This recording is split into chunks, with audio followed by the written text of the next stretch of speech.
C'est encore un plaisir, chers téléspectateurs, de vous servir encore une fois dans Alpha Lumière. La philosophie restera toujours la même, le retour à la parole authentique et l'explication de l'évangile qui est l'évangile pur.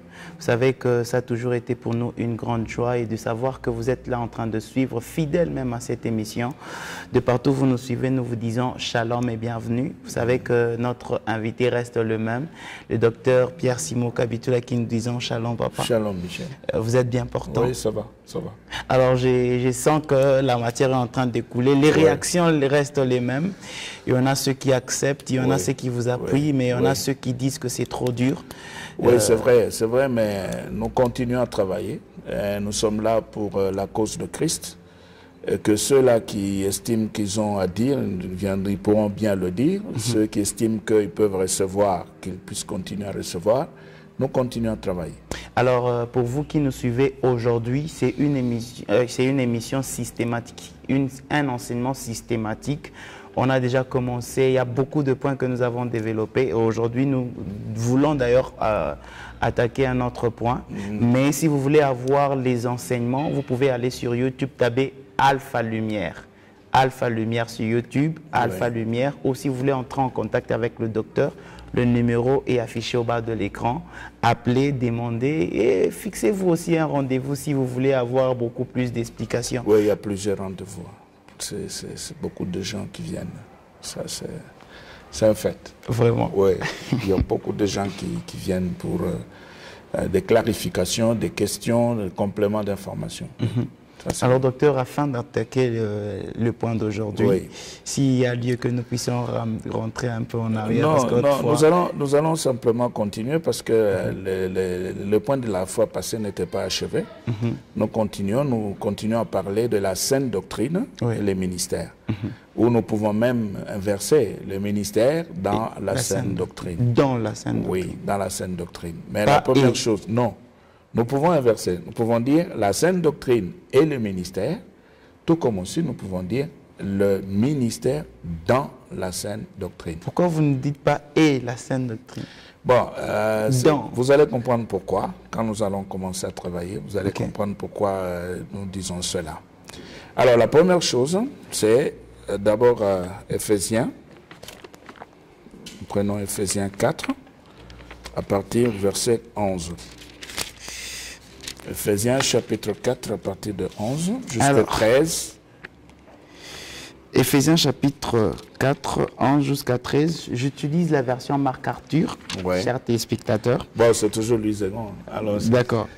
Et il a donné les uns comme apôtres, les autres comme prophètes, les autres comme évangélistes, les autres comme pasteurs et docteurs, pour le perfectionnement des saints, en vue de l'œuvre du ministère et de l'édification du corps de Christ, jusqu'à ce que nous soyons tous parvenus à l'unité de la foi et à la connaissance du Fils de Dieu, à l'état d'homme fait, à la mesure de la stature parfaite de Christ. Voilà. Donc là, nous avons ici l'apôtre Paul qui s'adressait aux Éphésiens et dans sa lettre, il montre que Christ avait donné 5 ministères. Il y a d'abord apôtre et prophète, et puis évangéliste, et puis pasteur et docteur.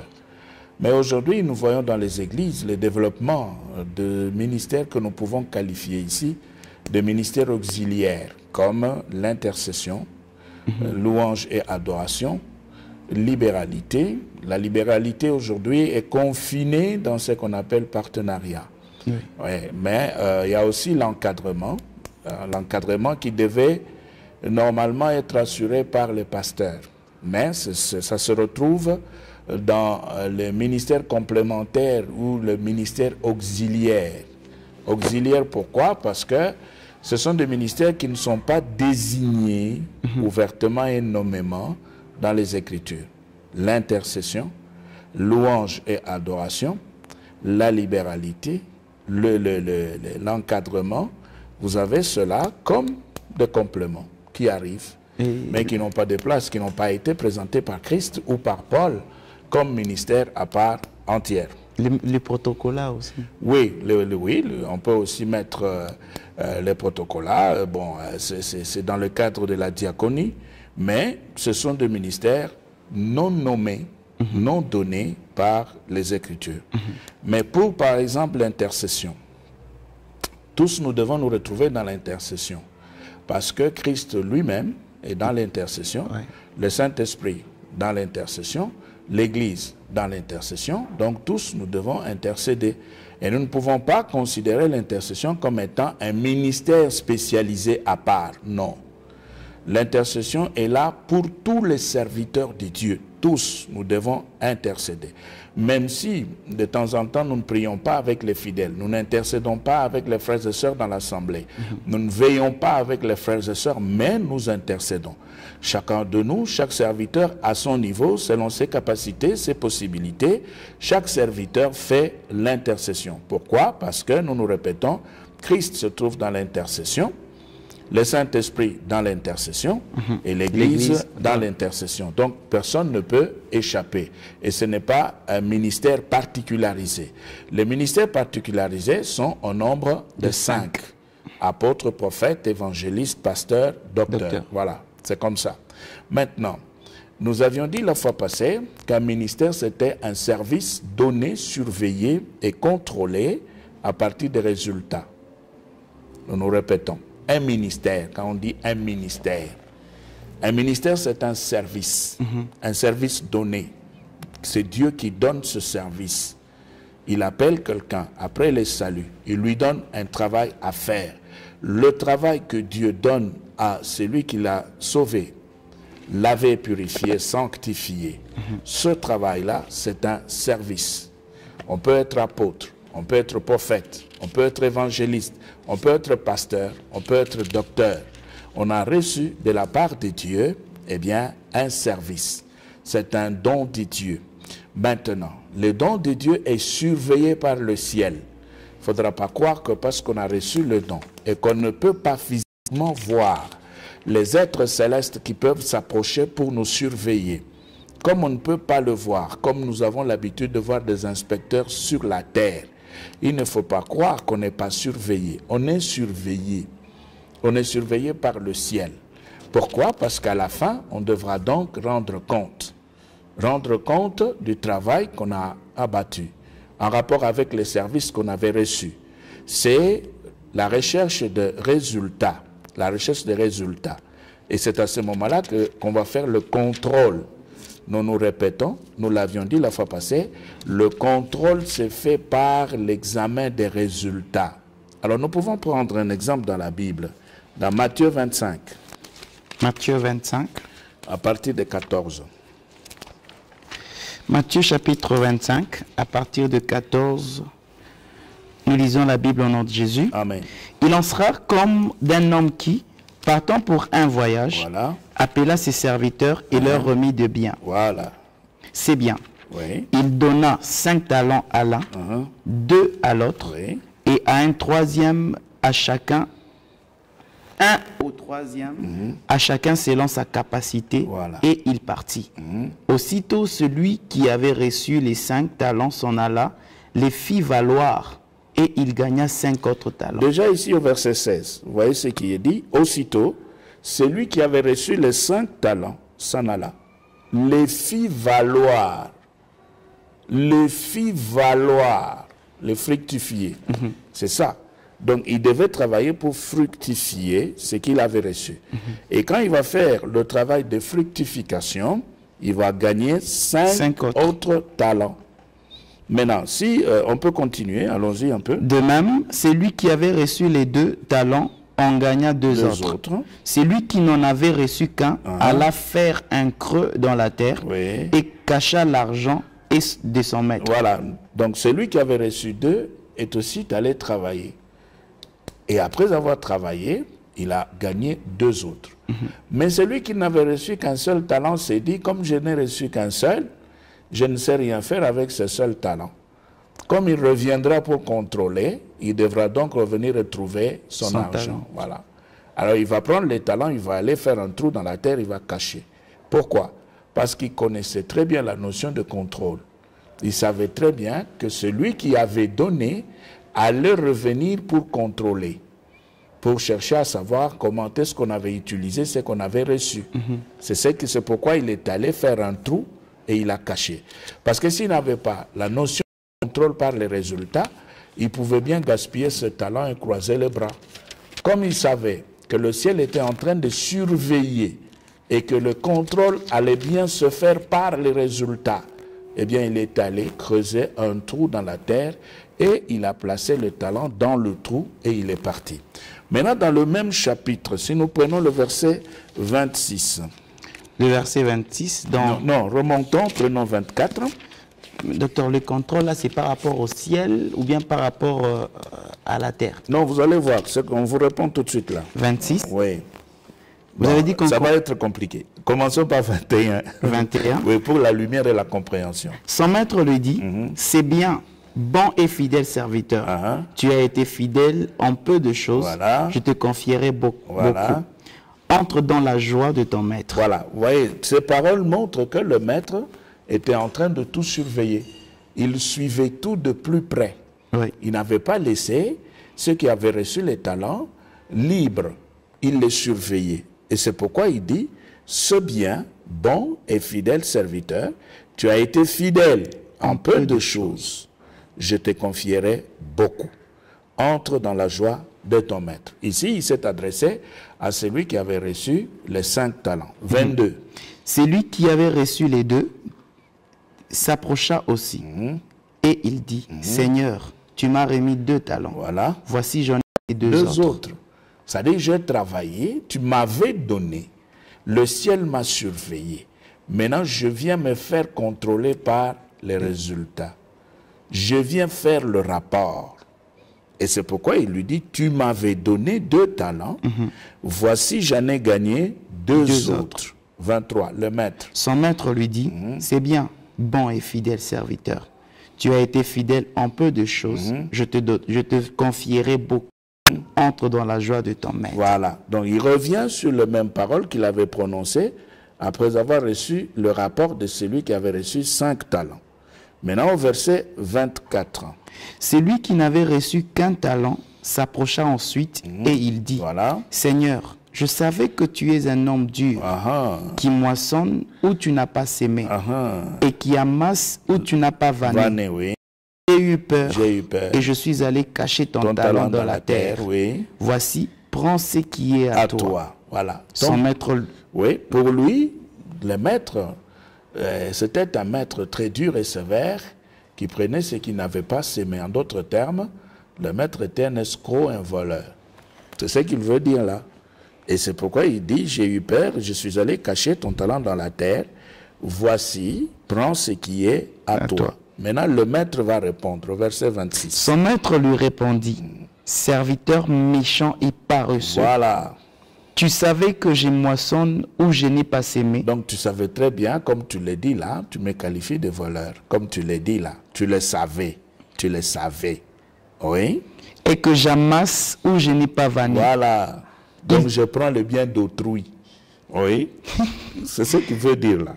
Il te fallait donc remettre mon argent au banquier. Oui. Et à mon retour, j'aurais retiré ce qui est à moi avec un intérêt. Vous voyez, donc il est ici esclave de l'intérêt. Donc celui qui avait reçu les seuls talents devait travailler. Comme celui qui avait reçu 5, comme celui qui avait reçu 2, lui aussi devait travailler. Maintenant, le maître lui dit ceci. Comme toi, dans ton cœur, tu pensais que moi je suis un escroc, je prends ce que je n'ai pas sémé. Tu devais prendre ce talent et aller les déposer à la banque. Comme ça, à mon retour, j'allais récupérer mon talent avec un intérêt. Pourquoi tu ne l'as pas fait? Donc, quand on reçoit un ministère de la part de l'Esprit de Dieu, il faut savoir que c'est un don de Dieu. Le ministère vient de la part de Dieu. C'est pourquoi dans Éphésiens 4, il est dit, il a donné, il a donné, donc c'est un don. Maintenant, quand on reçoit ces dons, on doit faire attention. on doit savoir que le ciel surveille. Le ciel suit de plus près la richesse que l'Esprit a donnée. Et il faut également savoir qu'à un moment donné, le contrôle aura bel et bien lieu. On viendra contrôler par les résultats. Maintenant, si nous prenons les 5 ministères, apôtres, prophètes, évangélistes, pasteurs, docteurs, comment alors, dans le cadre de ces 5 ministères, on peut être sûr du fait qu'on avait reçu les services, être sûr du fait qu'on est surveillé, être sûr du fait qu'on pourra réussir au contrôle, c'est-à-dire quand le ciel s'approchera pour pouvoir contrôler, eh bien on va réussir à l'examen, on va passer des classes. Comment être sûr? Eh bien, c'est, disons, le problème de cette émission aujourd'hui. La saine doctrine et le ministère ou le ministère dans la saine doctrine. Ce qu'il faudra savoir, c'est que les 5 ministères donnés par l'apôtre Paul dans Éphésiens 5, ce sont des ministères qui s'inscrivent dans le cadre du greffage. Du greffage. Du greffage. Qui signifie? Voilà, c'est-à-dire que les nations ont été greffées. Olivier sauvage greffé sur l'olivier naturel. Oui. Et que le juif constitue les racines de l'olivier naturel. Et que les nations avaient été greffées. Allons dans Romains. Romains 11. Docteur, il y a une question qui viendra peut-être, c'est sur une insistance que j'aimerais que vous avez faite sur la dureté et la sévérité. Ces 2 contextes-là, et même la banque, vous avez dit qu'il fallait aller remettre à la banque. Pratique, donc d'une manière pratique. Ça peut signifier quoi? Non, ça veut simplement dire ceci. La première chose qu'il faudra retenir ici, c'est le fait que nous sommes dans une parabole. Nous sommes dans une parabole. Et une parabole, nous le savons, ce n'est pas une réalité, c'est une histoire qu'on utilise pour faire passer un message d'ordre spirituel. Mais qui était la meilleure façon de Christ d'enseigner. Justement, c'était Christ aimait utiliser les paraboles pour pouvoir communiquer les leçons d'ordre spirituel. Mais maintenant, dans cette parabole, il parle de cet homme qui avait reçu un seul talent. Et cet homme qui avait reçu le seul talent, c'était cet homme qui s'était déterminé à cause de la peur à pouvoir creuser un trou et cacher le talent dans la terre. Bon, maintenant, votre question, c'est laquelle? J'aimerais savoir d'abord, la réaction de la sévérité et de la dureté par rapport à celui qui a reçu le don. Et puis, comme vous avez dit qu'il fallait remettre, le maître dit qu'il fallait remettre à la banque ou au banquier. Ça veut dire ceci. Celui qui avait reçu le seul talent de la part du maître avait des préjugés en lui, dans son cœur, à l'endroit de son maître, parce qu'il était justement paresseux. Et cette réponse a été fabriquée pour montrer aux paresseux que le ciel n'est pas une maison de paresse. Mon père travaille, moi aussi je travaille. Mon père agit, moi aussi j'agis. Donc le ciel n'est pas une maison de paresseux. Et Jésus a donné cela pour faire voir aux serviteurs aujourd'hui qu'ils n'ont pas à croiser les bras, à continuer à rêver. Parce que cet homme qui avait reçu ce seul talent était en train de rêver en disant, bon, il a toujours été très sévère, quand il va revenir, bon, moi, qu'est-ce que je vais faire avec ce seul talent? D'ailleurs, c'est insuffisant. Il me fallait un peu plus d'argent pour faire ceci, pour faire cela. Bon, il m'a donné un seul talent, qu'est-ce que je vais faire? Et puis, si j'ai gaspillé, il va venir me condamner. Bon, je cache. Vous voyez le discours? C'est pratiquement le message actuel. Parce qu'il y a aujourd'hui beaucoup qui ont été appelés, élus même de Dieu, mais ils observent en eux, il y a une certaine insuffisance par rapport à eux-mêmes. Ce n'est pas par rapport à Dieu, par rapport à eux-mêmes. Ils pensent qu'ils ne sont pas en mesure de faire ou de mieux faire la tâche qui leur a été confiée. Je vois. Ils ne sont pas en mesure. Alors, voilà déjà, à ce niveau-là, c'est une possession. C'est une possession, pourquoi? Parce que il est dit dans Romains 12, il est dit, ayez le mal en horreur. Or, le mal entre dans la vie d'un homme à partir de ses pensées. Quand le mal arrive, possède les pensées d'un homme, ce mal lui donne une certaine sagesse, une connaissance. Et à partir de cette sagesse, l'homme va développer un comportement donné. C'est ce qui s'est passé avec cet homme qui avait reçu un seul talent. Ses pensées étaient possédées par Satan. Et la paresse était dans sa vie. C'était quelqu'un de peureux qui ne pouvait pas travailler ou s'engager, qui attendait et qui voulait recevoir davantage avant de commencer le travail. Maintenant, quand le maître arrive, le maître va le condamner pour dire il fallait bien faire quelque chose parce que dans l'œuvre de Dieu, il faut porter de fruits. L'intérêt et la présence du banquier ici, c'est simplement le fait de pouvoir porter de fruits. C'est pourquoi dans Jean 15, Jésus dit la branche qui ne porte pas de fruits sera coupée et jetée au feu. Pourquoi? Parce que le problème du Seigneur, c'est le fruit, les résultats. Il faut produire. C'est ça. C'est pourquoi il utilise même l'expression ou le mot banquier, l'appellation banquier. Pourquoi? Parce qu'il tient à ce que le fruit puisse être manifesté. C'est ça le grand problème. Mais maintenant, si aujourd'hui il y a un ministre qui a reçu de la part de Dieu, il a reçu le ministère, il sait que le ciel est en train de surveiller, et il sait aussi qu'il y aura un contrôle, il croise les bras, eh bien il sera puni et sanctionné par le maître. Sévèrement. Oui, sévèrement parce que là, nous avions lu là, dans le verset, je crois, 27, Jésus a demandé à ce que ce monsieur puisse être lié et jeté dehors. Dans les ténèbres du dehors où il y aura des grincements des dents. Voilà. Alors, vous avez dit que nous étions en Romains chapitre 11. Oui, Romains 11. Prenez le verset 10 et nous descendons. 10. Nous commençons à partir du 10e verset. La Bible dit que leurs yeux soient obscurcis. Prenez 11. Comme ça, 11. Oui. J'ai dit donc, est-ce pour tomber qu'ils ont branché? Oui. Loin de là. Mais par leur chute, le salut est devenu accessible aux païens afin qu'ils soient excités à la jalousie. Donc, Dieu a laissé Israël brancher, trébucher, pour permettre aux païens de recevoir le message de l'évangile. Souverainement. Souverainement. Il a pris la décision. Souverainement. Docteur, de brancher. Lorsqu'on parle de brancher, on voit tomber, désobéir. Mais est-ce que Dieu peut être derrière une action mauvaise? Voilà. Le problème est celui-ci. Quand on vous parle ici de brancher ici, ils n'ont pas branché pour tomber. Est-ce pour tomber qu'ils ont branché? Voilà la question. Tu peux relire. Je relis. Oui.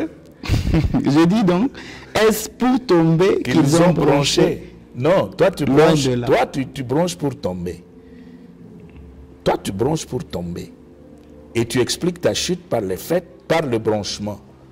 Mais eux... Tous nous branchons. Oui. C'est ça. C'est ça que j'appelle toujours bronchopneumonie. Vous voyez. Toi, quand tu branches là, c'est pour tomber. Et tu justifies ta chute par le branchement. Mais eux, ils ont branché, ce n'était pas pour tomber. Parce que Dieu était derrière. Ok. Oui. Dieu, à d'autres termes, il a laissé faire. Il a laissé faire parce qu'il voyait ce qu'il était en train de poursuivre. Comme objectif. Oui.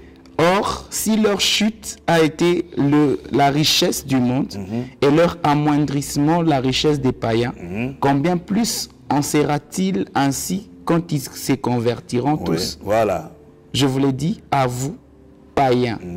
En tant qu'apôtre des païens, je glorifie mon ministère. Voilà. En tant qu'apôtre des païens, je glorifie mon ministère. Donc, c'est Paul qui parle. C'est lui l'apôtre des païens. C'est lui qui nous a apporté la parole de Dieu.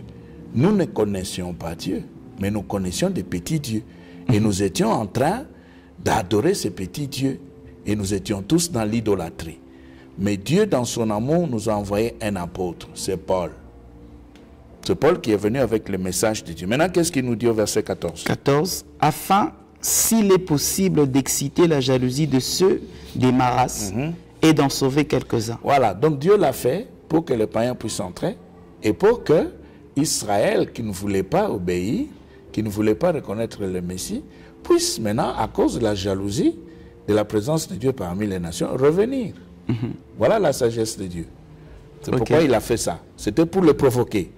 Quand ils vont voir, quand ils vont se rendre compte du fait que les païens commencent maintenant à adorer leur Dieu, eh bien, ils vont se ressaisir et ils vont changer.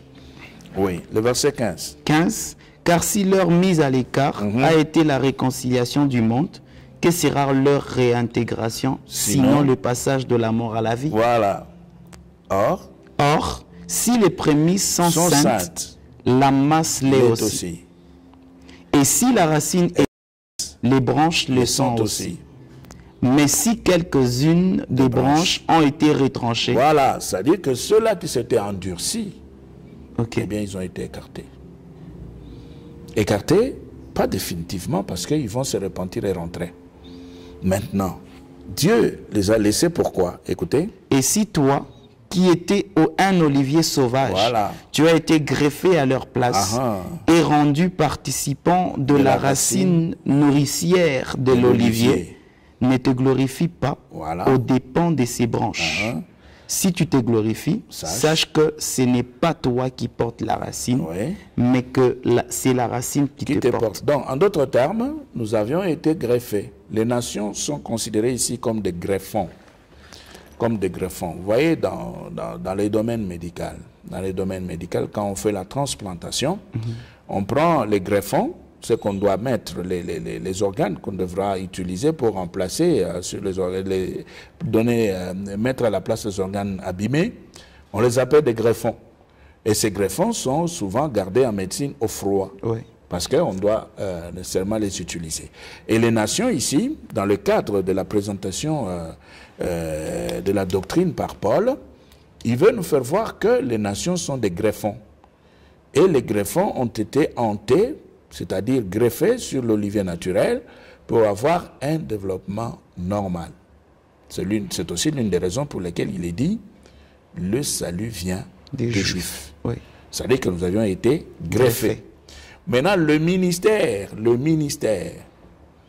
apôtre, prophète, évangéliste, pasteur, docteur, présenté par l'apôtre Paul, sont des ministères qu'on ne peut comprendre et exercer que dans la philosophie du greffage. On ne peut pas exercer l'apostolat, se retrouver dans le prophétisme, dans l'évangélisation, se retrouver dans l'enseignement ou l'encadrement des brebis comme le juif. On ne peut pas les faire comme... Comme non. C'est-à-dire, on ne peut pas travailler comme eux. Pourquoi? Parce que nous avions été greffés. Mais docteur, lorsqu'on est greffé, est-ce qu'on n'utilise pas la même sève? Très bien. On utilise la même sève, mais on n'est pas au niveau des racines. Oui, mais quand ça monte, ça donne à chaque branche, à chaque vous avez la sève dans les racines sont des juifs, et nous sommes au-dessus. Maintenant, vous voulez travailler, dépasser les racines, alors que ce sont les racines qui nous portent. Non, quand ça monte, ça donne à chacun le rôle de faire. Parce que quand nous avons été greffés à cet arbre, c'est-à-dire que nous commençons maintenant à jouer un rôle. Le même rôle que joueraient les autres ramifications. Mais il y a un problème, là, un sérieux problème. Un sérieux problème parce que au niveau des racines, c'est le naturel. Et au niveau du greffage, disons-le, c'est l'artificiel. Si on peut raisonner de cette façon-là. Vous voyez, le greffon qui arrive, ce sont des greffons naturels avant le greffage. Et une fois greffé, eh bien, ça devient autre chose. Quand vous mettez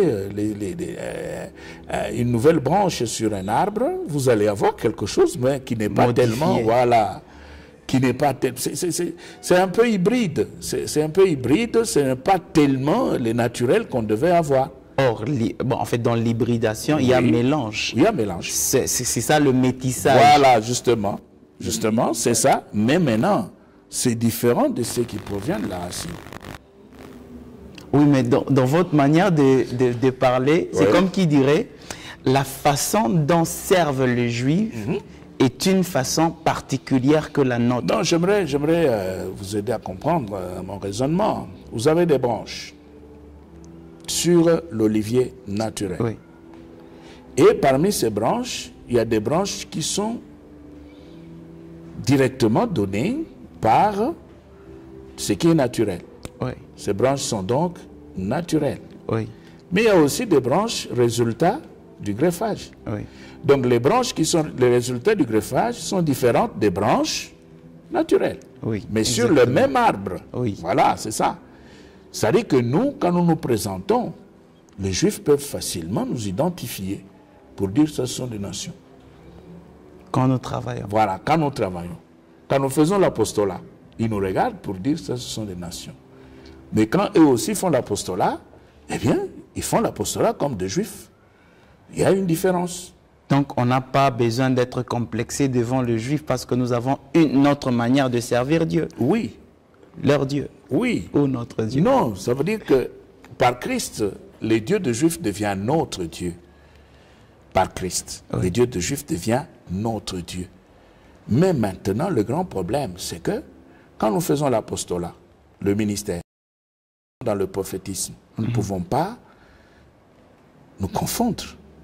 Quand vous avez un prophète des nations devant un juif prophète, vous voulez dire que c'est la même chose? Docteur, j'ai une petite idée de aujourd'hui. Ouais. Bon, qu'on soit clair, qu'on Ouais. soit vraiment clair et limpide. Ouais. Les importations que nous amenons ici, par rapport aux soutanes, les cheveux, est-ce une manière de rentrer à l'olivier naturel ou une manière de sortir du fait que nous sommes un olivier artificiel, greffé? Voici la réponse. Elle est dans le style de travail que Jonas avait présenté. Pourquoi est-ce que quand Jonas avait reçu l'appel de Dieu, il avait préféré ne pas aller à Ninive, mais il a préféré se retrouver à Tarsis? Parce qu'il pouvait simplement refuser et rester sur place. Oui. Mais pourquoi est-ce qu'il avait préféré changer de territoire, changer de terrain? C'est parce que la terre d'Israël est une terre prophétique. Vous voyez? C'est une terre prophétique, c'est-à-dire que c'est une terre qui supporte la présence de Dieu.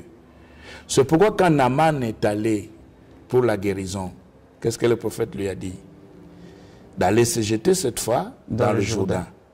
Et il l'a fait et il était guéri. Oui. Mais si aujourd'hui, ici, chez nous, on demandait quelqu'un à pouvoir aller se jeter dans le fleuve Congo, il sera guéri? Peut-être sur la révélation. Non. Il ne pourra pas recevoir la guérison. Il ne recevra pas. Pourquoi?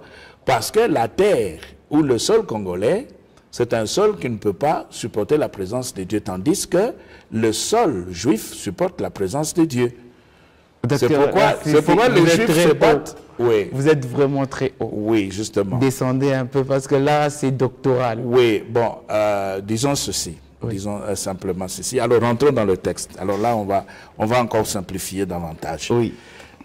Nous prenons le verset 18. 18, la Non, Bible dit, oui, Romains 11, 18. oui, ne te glorifie pas aux dépens de ses branches.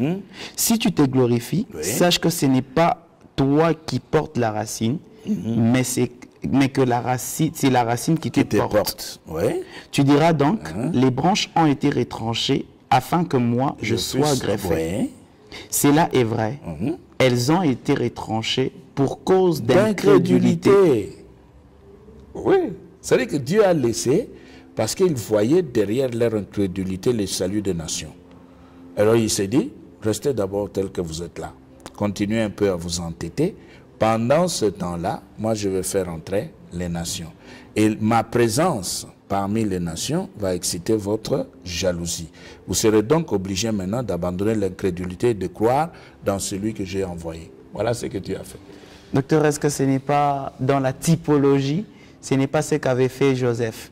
À un certain moment, il était avec les Égyptiens, et puis il entre dans la chambre. Non, n'entrons pas là. Parce que si nous allons là, eh bien, nous aurons des problèmes quelque part. Mais continuez un peu, prenez 21. 21, la Bible dit, car si Dieu n'a pas épargné les branches naturelles, Voilà. il ne t'épargnera pas non plus. Voilà. Considère donc la bonté et la sévérité de Dieu. Voilà.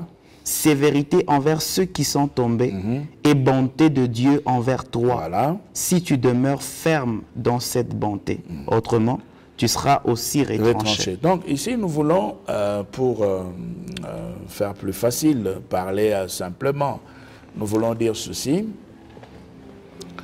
L'exercice du ministère parmi les nations, c'est un exercice qui doit se faire dans l'esprit. Dans l'esprit. Dans l'esprit. Oui, dans l'esprit. C'est-à-dire, ce sont des ministères qui doivent se dérouler soutenus totalement par le Saint-Esprit. Alors, on ne doit pas chercher, par exemple, la question que vous avez posée là, on ne doit pas chercher à porter les kippas. On ne doit pas chercher à porter les talits. On ne doit pas chercher à être en soutane. Parce qu'on ne deviendra jamais de vrais juifs naturels. Jamais. Même si on portait tout ça, on s'habillait, on changeait même la manière de parler, on ne deviendra jamais comme des juifs naturels. Jamais. Et toutes ces choses qu'on est en train de porter, on les porte seulement pour impressionner parce que ça n'apporte rien. Le ministère, dans le sens du greffage, se déroule dans l'esprit. Ah, c'est ça notre particularité. Voilà, c'est ça notre particularité. C'est ça notre différence. Voilà, c'est-à-dire que nous travaillons plus en esprit. Les juifs peuvent être naturels. Naturels. C'est pourquoi je me répète, Naaman va chercher la guérison, le prophète lui dit va. Dans le Jourdain. Oui, va dans le Jourdain. Et il va il se déplace, il a la guérison. Mais ici, chez nous, si on dit par exemple, bon voilà, vous êtes là, d'accord, le lac artificiel est là, allez vous jeter là-bas. Le monsieur va sortir 2 fois, souffrant, plus malade. Il va sortir encore avec une nouvelle maladie sur la première. Pourquoi? Parce que c'est pas ça. Notre sol, notre territoire n'avait pas été choisi par Dieu pour ça. C'est pourquoi vous allez voir que les Juifs sont en train de se battre pour leur pays. Ils veulent rentrer chez eux. Ils veulent être chez eux. Vous voyez? Okay. Bon, alors là, nous ne disons pas que c'est ça notre souci. Non, ce sont des parenthèses que nous ouvrons et que nous voulons refermer tout de suite. Ce n'est pas tellement la matière que nous voulons développer parce que ce sont des choses très, très, très, très compliquées. Et peut-être il y en a même qui connaissent plus que nous dans ce domaine-là, qui peuvent bien nous communiquer les informations que nous n'avons pas. Mais là n'est pas notre problème. Dans la saine doctrine, nous voulons simplement dire ceci. Les 5 ministères donnés, ce sont des ministères qui doivent être exercés en esprit. En esprit. En esprit, ça veut dire quoi? En esprit, ça veut simplement dire Jean 18, 36.